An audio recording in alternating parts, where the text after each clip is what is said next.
Nabi sallallahu alaihi wasallam, al-anbiya ikhwatun min allad wa ummahatuhum syattan wa dinuhum wahid. Para nabi itu adalah saudara seayah. Ibu-ibu mereka berbeda tapi agama mereka satu. Maksudnya apa? Mereka bersepakat di atas rukun iman ini. Walaupun bentuk syariatnya, bentuk ibadahnya masing-masing umat berbeda. Demikian pula kitab-kitab yang datang dari langit diturunkan di atas akidah atau di atas pokok yang agung ini, yaitu rukun iman. Kemudian kata beliau, walam yajhadha aw syai'an minha illa man kharaja an dairatil iman wa sara minal kafirin. Tidak ada yang mengingkari rukun iman ini, ataupun dia mengingkari satu dari rukun iman ini, kecuali dia keluar dari lingkup keimanan dan menjadi orang-orang yang kafir. Kama qala ta'ala, sebagaimana firman Allah Subhanahu wa taala, innal ladina yakfuruna billah wa rusulihi wa yuriduna ay yufarriqu bainallahi wa rusulihi wa yaquluna nu'minu bi ba'din wa nakfuru bi ba'din wa yuriduna ay yattakhidu baina dzalika sabila. Sesungguhnya orang-orang yang kafir kepada Allah dan rasul-rasulnya, dan mereka ingin memisahkan antara keimanan kepada Allah dan keimanan kepada rasul-rasulnya, dan mereka mengatakan kami beriman kepada sebagian rasul dan kami mengingkari sebagian yang lain, dan mereka menginginkan dengan hal tersebut, maksudnya mereka beriman dan juga mereka kafir, mereka inginkan jalan, mereka ingin mengambil jalan tersebut sebagai tempat untuk berpijak. Kemudian kata Allah, ulaika humul kafiruna haqqan wa a'tadna lil kafirina adaban muhina. Mereka inilah yang beriman kepada Allah atau beriman kepada sebagian nabi dan rasul dan kafir kepada sebagian nabi dan rasul. Mereka ini orang-orang yang kafir sebenarnya, dan kami siapkan untuk orang-orang kafir, kata Allah, azab yang menghinakan. Kemudian Allah Subhanahu wa taala berfirman lagi di kelanjutan ayatnya, walladzina amanu billahi wa rusulihi wa lam yufarriqu baina ahadin minhum ulaika sawfa yu'tihim ujurahum wa kana Allahu ghafurar rahima. Dan orang-orang yang beriman kepada Allah dan rasul-rasulnya, dan mereka tidak memisahkan, tidak membedakan satu pun di antara nabi dan rasul, mereka inilah yang nantinya akan Allah berikan pahala-pahala mereka, dan adalah Allah Maha Pengampun lagi Maha Penyayang. Kemudian kata beliau hafizahullah, wa hadhil usul al-'azimah wal arkanul qawimah tahtaju ila syarhin wa bayanin wa huwa ma sanuhawilu insyaallah taqdima ma nastati' minhu fi hadzal kitab. Dan inilah pokok-pokok yang agung, inilah pokok-pokok yang agung dan rukun-rukun Islam dan rukun-rukun yang lurus tegak yang butuh penjelasan dan diterangkan. Dan kami akan coba, kata penulis hafizahullah, insyaallah untuk menjelaskannya, menerangkannya semampu kami di kitab ini. Jadi ini penjelasan tentang rukun iman secara global. Kemudian yang pertama, kemudian kata beliau selanjutnya hafizahullah, fal aslul awal, pokok yang pertama. Ini pokok yang pertama ini yang paling mendasar dalam rukun iman, wa huwal imanu billah azza wa jalla huwa asasuha wa asluha, yaitu beriman kepada Allah azza wa jalla. Inilah asasnya dan inilah pokoknya. Jadi rukun iman tadi kita sebutkan beriman kepada Allah, malaikat-malaikatnya, kitab-kitabnya, rasul-rasulnya, hari akhir, dan beriman kepada takdir yang baik dan takdir yang buruk. Rukun iman ini pokoknya adalah keimanan kepada Allah Azza wa Jalla. Ini pokoknya, ini asasnya. Wa huwa, yakni yang dimaksud adalah al-i'tiqadul jazim, meyakini secara pasti, tidak ada keraguan sama sekali, bi annallaha rabbu kulli syai'in, bahwasanya Allah adalah pencipta, penguasa seluruh makhluk, segala sesuatu, wa malikuhu, dan dialah Allah pemiliknya, wa annahul khaliqu wahdahul mudabbiru lil kauni kullihi, dan Allah adalah pencipta satu-satunya, pengatur seluruh makhluk, wa annahu huwal ladzi yastahiqqul ibadah, dan dia sajalah yang berhak untuk diibadahi, wahdahu, semata, la syarika lahu, tidak ada sekutu baginya, wa anna kulla ma'budin siwahu fahuwa batil wa ibadatuhu batilah, dan juga kita harus yakini secara pasti, tidak ada keraguan di dalamnya, semua yang diibadahi selain Allah adalah sesembahan yang batil, dan peribadahan yang diserahkan untuknya adalah peribadahan yang batilah, tidak sah, tidak benar. Qala ta'ala, ini berdasarkan firman Allah Subhanahu wa taala, dalika bi anna Allaha huwal haqqu wa annama yad'una min dunihi huwal batil wa anna Allaha huwal aliyul kabir. Yang demikian itu karena Allah dialah yang maha benar, dialah yang berhak diibadahi, dan semua yang mereka ibadahi selain Allah adalah sembahan yang batil, yang salah, tidak benar, dan sesungguhnya Allah maha tinggi lagi maha besar. Surat Al-Hajj di ayat yang ke-62. Kemudian kata beliau hafizahullah, wa annahu subhanahu muttasifun bisifatil kamal wa nu'util jalal, munazzahun an kulli naqsin wa aibin, wa hadha huwa at-tauhid bi anwa'ihi ats-tsalatsah, tauhidur rububiyyah wa tauhidul uluhiyyah wa tauhidul asma'i was sifat.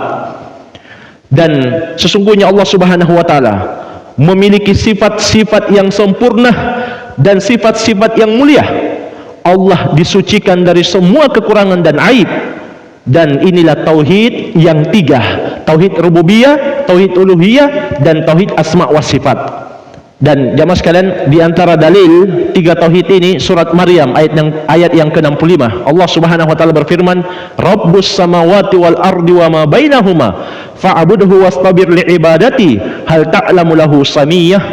Allah adalah pencipta, penguasa langit dan bumi dan semua makhluk yang berada di antara keduanya.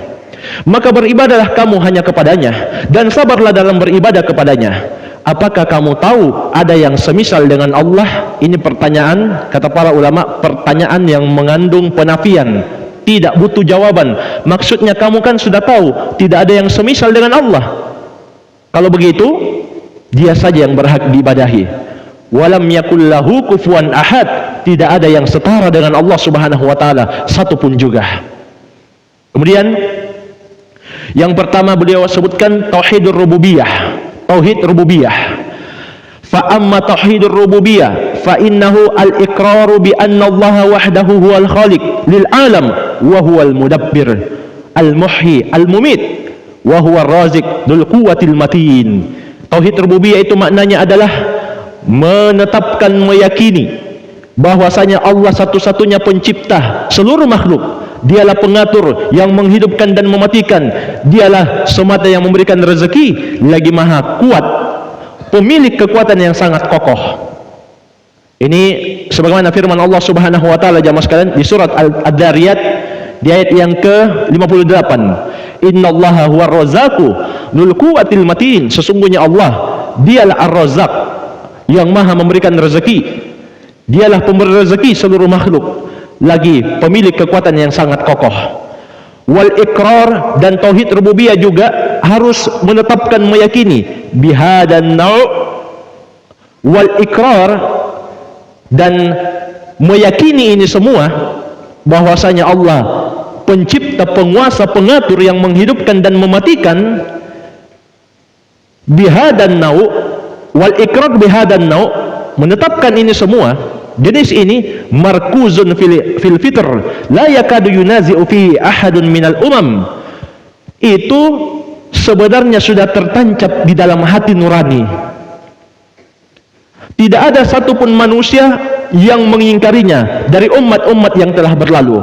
Kama qala ta'ala. Jadi jamaah sekalian, meyakini bahwa satu-satunya pencipta yang memberikan rezeki, yang menghidupkan dan mematikan hanyalah Allah, itu sudah tertancap di hati seluruh makhluk. Tidak ada yang menyelisihi ini. Dan banyak sekali dalilnya. Beliau hafizahullah sebutkan di antaranya firman Allah di surat Az-Zukhruf ayat yang ke-87, wala in sa'altahum man khalaqahum la yaqulunna Allah. Jika kamu tanya kepada mereka, siapa yang menciptakan mereka? Mereka pasti akan menjawab Allah. Maksudnya jika kalian bertanya, jika kamu bertanya kepada kaum musyrikin, siapa yang menciptakan mereka? Maka mereka akan menjawab Allah. Wa qala ta'ala, juga dalilnya firman Allah Subhanahu wa taala di surat, masih di surat Az-Zukhruf ayat yang ke-9. Wala in sa'altahum man khalaqas samawati wal arda la yaqulunna khalaqahunnal azizul alim. Jika kamu bertanya kepada mereka, orang-orang musyrik, orang-orang kafir, siapakah yang menciptakan langit dan bumi? Maka pasti mereka akan menjawab, yang menciptakan langit dan bumi adalah Allah Al-Aziz lagi Al-Alim, yang maha perkasa lagi maha mengetahui. Wa qala ta'ala, juga dalilnya firman Allah Subhanahu wa taala di surat Al-Mu'minun ayat yang ke-86. Qul, sampaikan wahai Nabi Muhammad, man rabbus samawati sab' wa rabbul arsyil azim. Sayaquluna lillah. Siapakah Tuhan pencipta penguasa langit yang 7? Demikian pula siapa Tuhan pencipta penguasa arsy yang agung? Sayaquluna lillah. Mereka akan menjawab Allah Subhanahu wa taala. Milik Allah, dialah yang menguasainya. Baik, jemaah sekalian, ini keyakinan kaum musyrikin. Dan perlu diketahui, arsy itu makhluk Allah yang paling besar, dan arsy itu makhluk Allah yang paling tinggi. Jadi ini kita harus ketahui bahwa arsy itu makhluk Allah yang paling tinggi dan makhluk Allah yang paling besar, dan Allah istiwa di atasnya sebagaimana yang Allah sebutkan di surat Thaha, Ar-Rahman 'alal arsy istawa. Allah yang maha penyayang istiwa di atas arsy. Istiwa di sini kata Imam ahli tafsir Ibnu Jarir At-Tabari, istiwa di sini maknanya adalah al-ulu wal irtifa. Maksudnya Allah istiwa di atas arsy adalah Allah tinggi dan meninggi di atasnya, tanpa membutuhkan arsy sama sekali. Justru arsy lah yang selalu butuh kepada Allah.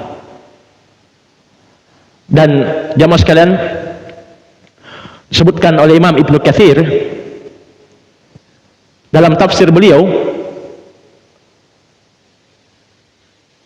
terkait dengan surat Al-Baqarah, atau yang kita kenal dengan ayat kursi.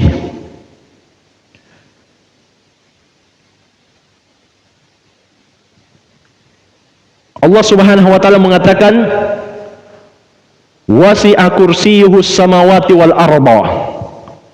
Kursi Allah melingkup langit dan bumi. Jadi kursi Allah melingkup langit dan bumi. Apa yang dimaksud dengan kursi di sini jamaah sekalian? Imam Ibnu Katsir beliau sebutkan dalam tafsirnya tentang kursi yang langsung ditafsirkan oleh Nabi kita yang mulia Muhammad sallallahu alaihi wasallam. Jadi tidak ada keraguan sama sekali di dalamnya.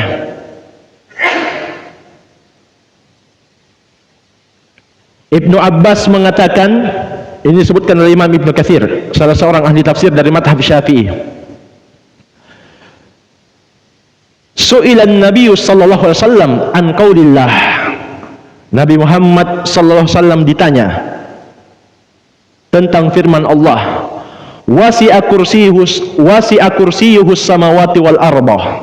Kursi Allah melingkup langit dan bumi. Qala, maka beliau bersabda, kursiyyuhu mawdi'u qadamaihi. Kursi itu adalah tempat kedua kakinya.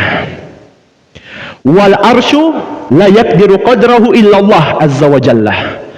Dan arsy tidak ada yang bisa mengukurnya bagaimana besarnya kecuali Allah azza wa jalla. Demikian pula Imam Ibnu Katsir menyebutkan dalam tafsir beliau dari sahabat Abu Dar Al-Ghifari, annahu sa'ala an-nabiy sallallahu alaihi wasallam 'anil kursi. Beliau bertanya kepada Nabi sallallahu alaihi wasallam tentang kursi. Faqala Rasulullah sallallahu alaihi wasallam, maka Rasulullah sallallahu alaihi wasallam bersabda, "Walladzi nafsi biyadihi, demi Allah yang jiwaku berada di tangannya, mas samawatus sab' wal araduna sab' indal kursi illa kahalqatil mulqah bi ardi falah." Tidaklah langit yang 7, demikian pula bumi yang 7 dibanding dengan kursi kecuali seperti ukurannya cincin yang dilempar di tengah padang pasir. Besarnya itu kursi. Langit yang 7, bumi yang 7 jika dibanding dengan kursi seperti cincin bulat yang dilempar di tengah padang pasir. Artinya tidak ada nilainya. Kemudian kata Nabi, wa inna fadlal arsy 'alal kursi ka fadlil falah 'ala tilkal halqah. Dan perbandingan arsy dengan kursi, maka kursi itu seperti cincin ulah yang dilempar di tengah padang pasir. Subhanallah. Jadi jamaah sekalian, langit dan bumi yang 7 dibanding dengan kursi seperti cincin yang dilempar di tengah padang pasir. Kursi dibanding dengan arsy seperti cincin pula yang dilempar di tengah padang pasir. Itulah makhluk Allah yang paling besar, arsy. Dan makhluk Allah yang paling di atas, yang paling tinggi, dan Allah istiwa di atasnya tanpa membutuhkan arsy sama sekali. Ini keyakinan Ahlus Sunnah wal Jamaah yang disepakati di tengah umat. Bahkan ini keyakinan ulama 4 madhab, Abu Hanifah, Malik, Syafi'i, Ahmad. Sebagaimana kata Imam Syafi'i rahimahullah, wa annallaha ala arsyihi fi samaihi. Sesungguhnya Allah di atas arsy-Nya, di atas langitnya. Ini keyakinan Muhammad bin Idris Asy-Syafi'i rahimahullahu taala. Baik. Kemudian kata Al-Allamah Al-Fauzan hafizahullah, wa hadza fil Qur'an katsir. Dan dalil-dalil yang menyebutkan bahwa tidak ada yang menolak keyakinan Allah satu-satunya pencipta di dalam Al-Quran itu sangat banyak. Yadkurullahu 'anil musyrikin annahum ya'tarifuna lillah birrububiyah wal infirad bil khalqi wal rizqi wal ihya wal imatah. Allah menyebutkan tentang orang-orang musyrik dalam Al-Quran, mereka meyakini, mengakui untuk Allah rububiyah, bahwasanya Allah esa dalam penciptaan, memberikan rezeki, menghidupkan dan mematikan. Walam yungkir tauhid ar-rububiyah wa yajhadir rabbah illa syawadun minal majmu'ah al-bashariyah tabaharu biinkar rabb ma'atirafihim bihi fi batini anfusihim wa qararati qulubihim. Jamaah sekalian, kemudian kata beliau, tidak ada yang mengingkari tauhid rububiyah ini, tidak ada yang mengingkari Allah sebagai Tuhan pencipta, kecuali sebagian orang yang aneh yang menampakkan pengingkarannya terhadap adanya Tuhan bersamaan dengan batinnya, hatinya meyakini bahwa Allah adalah Tuhan dan pencipta.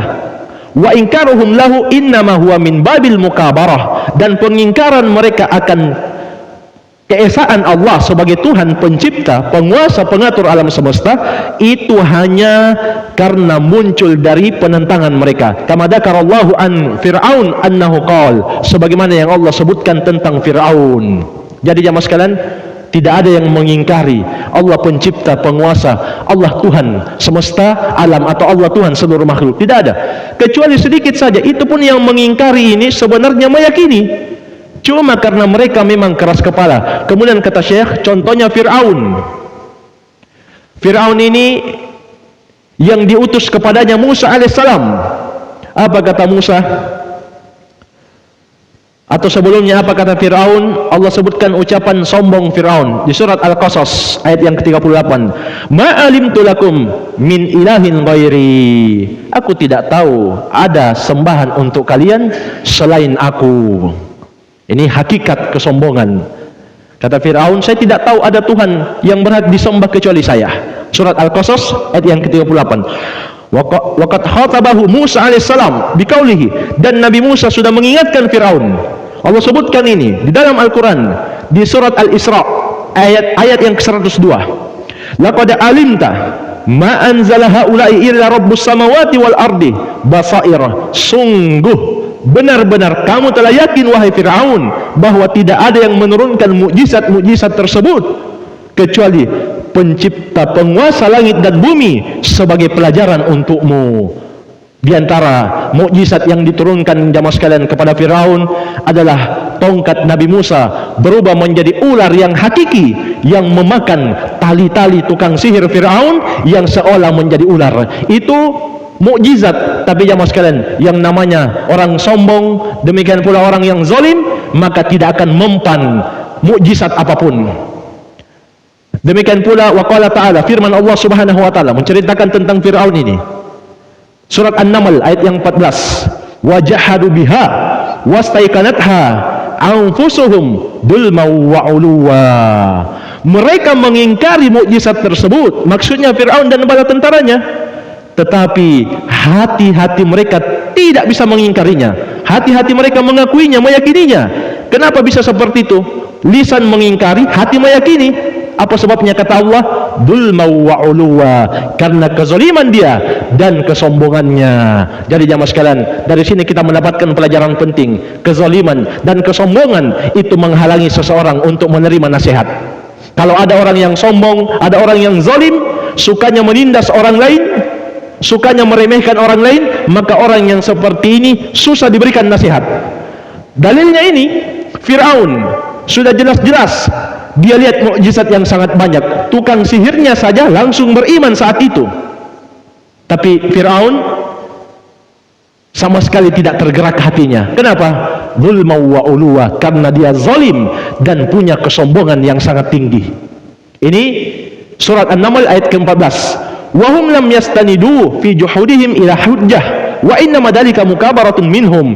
Dan mereka ini yang mengingkari Allah sebagai pencipta tidaklah berpegang pada satupun hujjah, semata itu berasal dari penentangan mereka. Kama qala ta'ala, sebagaimana firman Allah Subhanahu wa taala di surat Al-Jathiyah menceritakan tentang orang-orang ateis, komunis, orang-orang dahriyin. Ayat yang ke-24, Allah Subhanahu wa taala mengatakan, wa qalu, berkatalah orang-orang yang tidak percaya adanya Tuhan, berkatalah orang-orang yang tidak percaya adanya hari kebangkitan, mahia illa hayatuna dunya namutu wa nahya wa ma yuhlikuna illa dahr. Kehidupan itu tidak lain kecuali kehidupan dunia saja. Kita mati, kita hidup, dan tidak ada yang menghancurkan kita kecuali waktu. Maksudnya apa? Ya kalau sudah waktunya mati, pasti mati. Namanya orang tua, mati, selesai. Itu kan yang menghabisi kita waktu sebenarnya. Wa ma lahum bidzalika min ilmin, kata Allah. Ucapan mereka ini tidaklah berasal dari ilmu mereka. Inhum illa yadhunnun. Tidaklah keluar ucapan itu kecuali semata sangkaan mereka. Jadi tidak ada ilmu sama sekali. Cuma sangkaan. Orang-orang ateis, orang-orang komunis, orang-orang yang tidak percaya dengan adanya Tuhan, tidak percaya adanya hari berbangkit, semuanya tidak bersandarkan kepada hujjah, semua hanya sangkaan. Dan jamaah sekalian, di dunia ini cuma ada hamba Allah dan hamba setan. Cuma ada dua. Allah Subhanahu wa taala mengatakan, afara'aita man ittakhadha ilahahu hawahu. Tidakkah engkau melihat orang yang menjadikan hawa nafsunya itu sebagai Tuhannya? Artinya apa? Kemana syahwatnya condong, ke situ dia berjalan. Jadi tidak ada yang bisa lewat, tidak ada yang bisa lolos dari penghambaan. Kalau kita tidak menjadi hamba Allah, tunduk kepada Allah, beribadah hanya kepadanya, maka kita akan menjadi hamba hawa nafsu, hamba setan. Kemana syahwat kita jalan, di situ kita berpijak. Makanya kata para ulama, harabu minarrikil ladzi khuliqu lahu wa bulu birikkin nafsi wasyaitani. Mereka itu berusaha lari dari hakikat penciptaan mereka sebagai hamba Allah. Menuju apa? Menuju penghambaan setan dan hawa nafsu. Jadi jamaah sekalian, cuma ada dua di dunia ini. Kalau bukan menjadi hamba Allah, akan menjadi hamba setan. Iya. Gimana Joko, hamba Allah? Iya. Jamaah sekalian, mungkin saja yang bisa kita ambil. Barangkali ada yang perlu dipertanyakan, saya persilakan. Wallahu a'lam.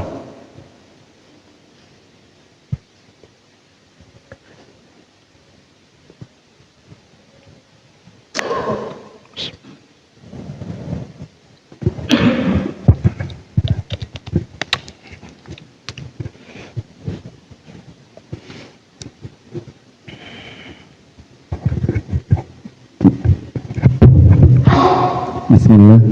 Terkait masalah beriman kepada takdir baik dan takdir buruk, Ustaz, ini bagaimana yang aplikasinya sehari-hari, Ustaz? Ini seseorang biasanya berkeluh kesah atau curhat kepada seorang ini dengan kehidupannya sehari-hari. Apakah ini bagian tidak mensyukuri dari keadaan, Ustaz? Syukran. Baik, jemaah sekalian, kalau cuma minta nasihat kepada orang yang lebih berilmu, atau kita yakini dia bisa memberikan faidah-faidah atau jalan keluar tentang masalah kita, insyaallah taala itu bukanlah termasuk kufur nikmat atau orang yang tidak bersyukur. Jadi Allah Subhanahu wa taala mengatakan fas'alu ahla dzikr in kuntum la ta'lamun. Bertanyalah kamu kepada orang yang tahu jika kamu tidak mengetahui. Jadi adanya ujian, adanya cobaan yang mengguncang seseorang, jamaah sekalian, kemudian dia minta nasihat, kemudian dia ceritakan untuk mendapatkan faidah-faidah supaya bisa kuat dalam menjalani kehidupannya, itu tidaklah termasuk orang yang kufur atau orang yang mengeluh. Tidak, tergantung bagaimana bentuk ceritanya. Selama dia tidak menyalahkan takdir Allah, maka dia tidak teranggap orang yang kufur. Dan jamaah sekalian ketahuilah, kata Nabi SAW, idza ahabba qauman ibtalahu. Jika Allah mencintai satu kaum, maka Allah akan menimpakan ujian kepadanya. Faman radiya falahu ridha wa man sakhita falahu sukhtu. Barang siapa yang sabar, yang ridha, maka baginya ridha Allah. Tapi siapa yang marah, yang protes, yang menyalahkan takdir Allah, padahal yang namanya takdir pasti akan terjadi, walaupun dia marah, walaupun dia mengamuk, maka baginya murka Allah Subhanahu wa taala. Jadi innallaha idza ahabba qauman ibtalahum. Sesungguhnya Allah jika mencintai satu kaum, maka Allah akan menguji mereka. Faman radiya falahu ridha. Siapa yang ridha, baginya ridha Allah. Wa man sakhita falahu sukhtu. Siapa yang murka, baginya murka Allah Subhanahu wa taala. Jadi jemaah sekalian, kunci untuk sukses dalam menjalani kehidupan dunia dan akhirat, kita harus bersabar. Sebagaimana yang Allah Subhanahu wa taala sebutkan di surat Al-Asr, kunci dari keimanan, amal soleh dan dakwah adalah bersabar. Dan Allah Subhanahu wa taala berjanji, innama yuwaffas sabiruna ajrahum bighairi hisab. Sesungguhnya hanyalah pahala orang-orang yang sabar itu akan dipenuhi tanpa hisab. Maksudnya kata para ulama, tidak ada yang mengetahui pahala orang yang sabar kecuali Allah Subhanahu wa taala. Sabar itu maknanya tidak menyalahkan takdir Allah, tidak menyalahkan Allah, tidak protes, dan dia berusaha untuk bersabar. Iya, ini wallahu alam. Ada yang lain, saya persilahkan. Iya, padahal.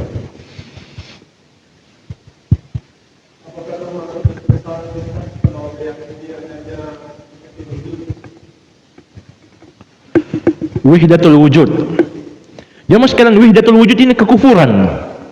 Meyakini Allah bersatu dengan makhluk. Kalau bahasa Jawanya, manunggaling kaula Gusti. Bersatunya makhluk bersama Allah pencipta, subhanallah. Ini kekufuran, tidak ada perbedaan pendapat di dalamnya. Bagaimana mungkin Allah yang maha sempurna, Allah yang maha suci bersatu dengan makhluk yang lemah, yang kotor? Ini bertentangan dengan Al-Quran, bertentangan dengan Sunnah, dan bertentangan dengan kesepakatan ulama. Jadi Allah Subhanahu wa Ta'ala itu dialah Al-Jamil, yang maha indah. Dialah Al-Hayyu Al-Qayyum. Al-Hayyu itu yang maha hidup, Al-Qayyum itu senantiasa tegak untuk mengurus dirinya dan makhluknya. Demikian pula Allahus Samad, Allah adalah As-Samad. Apa makna As-Samad? Di antara makna As-Samad kata Ibn Abbas, alladzi la jawfa lahu, yang tidak memiliki celah dan rongga. Maksudnya tidak butuh makan dan minum. Sedangkan makhluk bergantung kepada makan dan minum. 2 hari 3 hari dia tidak makan, dia akan mati. Adapun Allah As-Samad, makanya Allah sifatkan Nabi Isa dan ibunya sebagai bantahan untuk orang-orang yang menuhankan beliau. Apa kata Allah? Kana ya'kulanit ta'am. Nabi Isa yang mereka sebut Yesus, demikian pula Maryam bintu Imran yang mereka sebut Bunda Maria, keduanya kata Allah makan makanan. Maksudnya apa? Beliau berdua ini tidak berhak diibadahi karena beliau seperti manusia biasa yang makan makanan. Demikian pula di antara makna As-Samad adalah seluruh makhluk butuh kepadanya. Kapan Allah tinggalkan mereka, mereka semua akan hancur.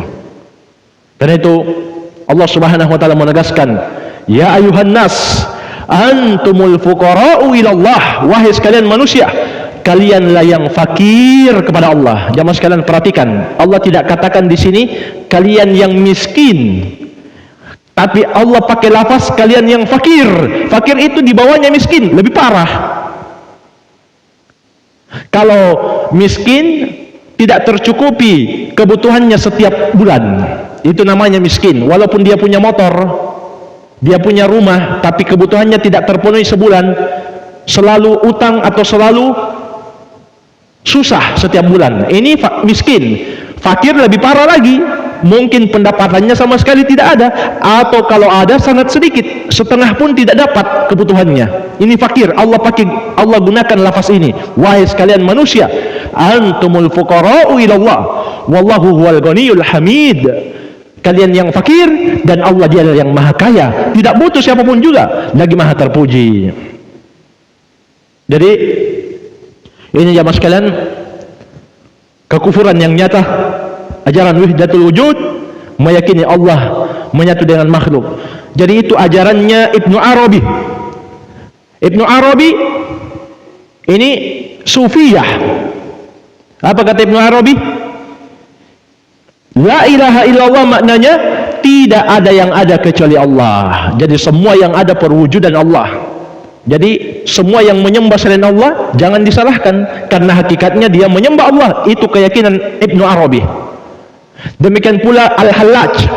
Ini semua pentolan-pentolan sufiyah ekstrim. Apa kata Ibnu Arabi? Tidak ada lagi bedanya kalau saya katakan subhanallah dengan subhani. Maha suci Allah, sama saja kalau saya bilang maha suci saya, karena sudah bersatu dengan makhluk. Jadi tidak butuh lagi sholat, tidak butuh lagi puasa. Kenapa? Karena kalau berpuasa dan sholat, siapa yang disembah dan siapa yang menyembah? Itu puncak kekufuran. Itu arah ajaran wahdatul wujud. Baik, ini jamaah sekalian, tidak ada keraguan di dalamnya tentang kufurnya ajaran tersebut. Baik, jamaah sekalian, melengkapi kemarin pertanyaan. Jadi ada kelompok yang mengingkari tentang azab kubur, disebut dengan Mu'tazilah.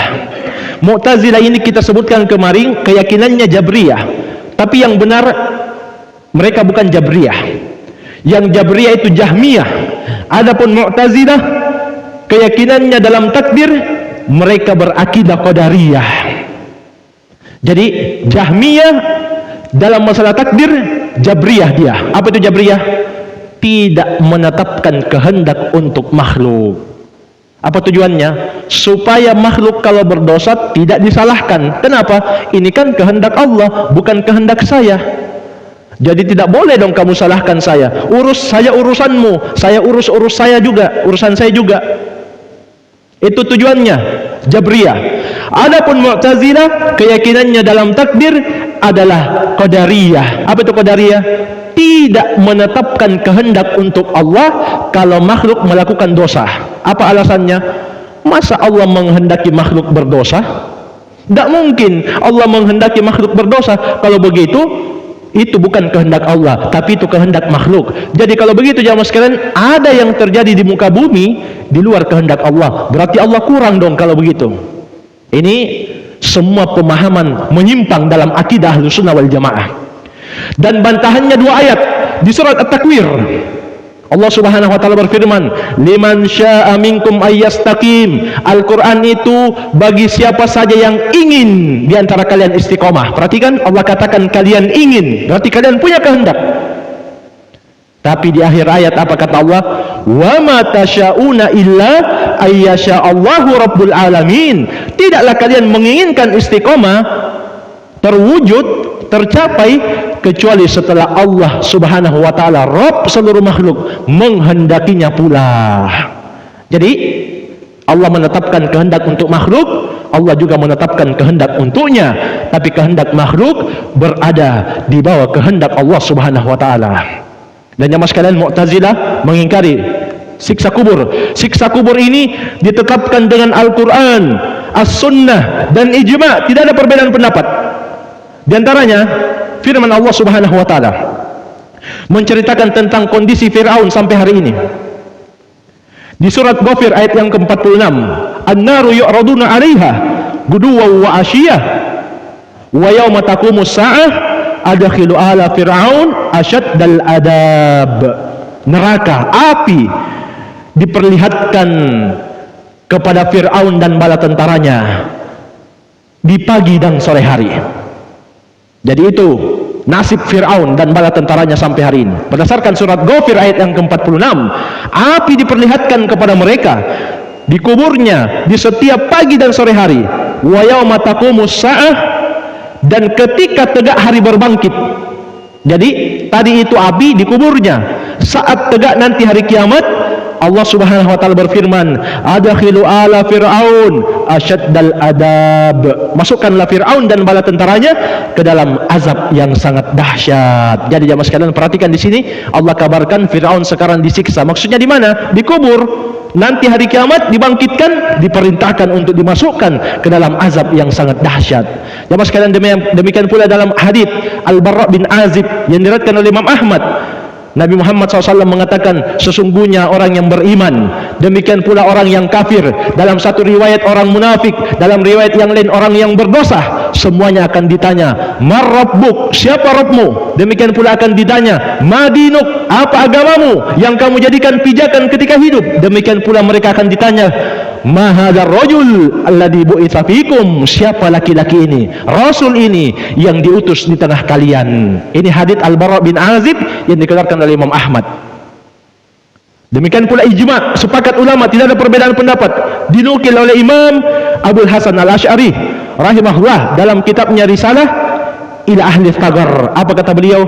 Wa ajma'u, sepakat ulama, tidak ada perbedaan pendapat dari semua madhab, anna adzabal qabr haqqun, bahwa sesungguhnya azab kubur itu benar, wa annan nas yus'aluna fi kuburihim, dan sesungguhnya manusia seluruhnya akan ditanya di kubur mereka, ba'da ayyuhyau fiha, setelah mereka dihidupkan, dibangkitkan, wa yuthabbitullahu man ahabba, maka Allah Subhanahu wa taala akan menguatkan, menjawab dengan jawaban yang kuat orang-orang yang beriman, sebagaimana firman Allah Subhanahu wa taala, yuthabbitullahu alladhina amanu bil qawli tsabiti fil hayatid dunya wa fil akhirah. Allah menguatkan orang-orang yang beriman dengan ucapan yang kuat di kehidupan dunia dan di kehidupan akhirat. Maksudnya di kehidupan dunia ketika dia sakaratul maut, Allah kuatkan dia mengucapkan la ilaha illallah. Di akhirat maksudnya ketika dia ditanya di alam kubur, siapa Rabbmu? Allah akan kuatkan dia akan menjawab la ilaha illallah, tidak ada yang berhak diibadahi kecuali Allah, atau Rabbku adalah Allah. Jadi tidak ada yang mengingkari ini kecuali kelompok yang tersesat, karena berdasarkan Al-Quran, As-Sunnah dan Ijma' tidak ada perbedaan pendapat. Baik, jamaah sekalian, sudah masuk waktu Isya, mungkin kita cukupkan, semoga bermanfaat. Lebih dan kurangnya saya mohon maaf, wabillahi taufik. Subhanakallahumma bihamdik, asyhadu an la ilaha illa anta, astaghfiruka wa atubu ilaik. Walhamdulillahirabbil alamin. Wassalamualaikum warahmatullahi wabarakatuh.